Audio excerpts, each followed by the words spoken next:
Gjendja në lumin Vardar edhe sot ishte e tmerrshme, me shishe plastike që lundronin dhe mbeturina të llojeve të ndryshme.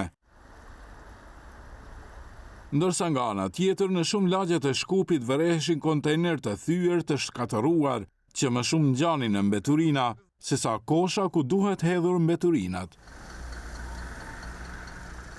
Gjendja vazhdon të mbetet të rënduar me mbeturinat, sidomos në Çajir, ku në disa vende janë krijuar edhe deponi të egra që presin ekskavator për t'u larguar.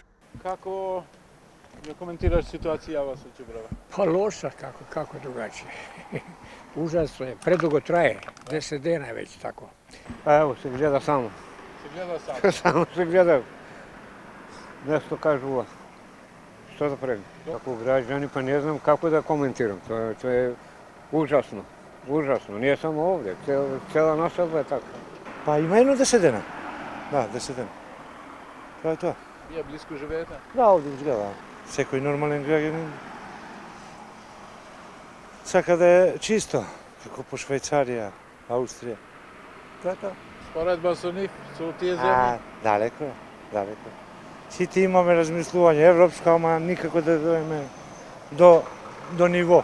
Përderisa qytetarët ankohen për papastërtinë në kryeqytet, në rrjetet sociale vazhdimisht shpërndahen video të mimëve të cilët ushqehen lirshëm në mbeturina.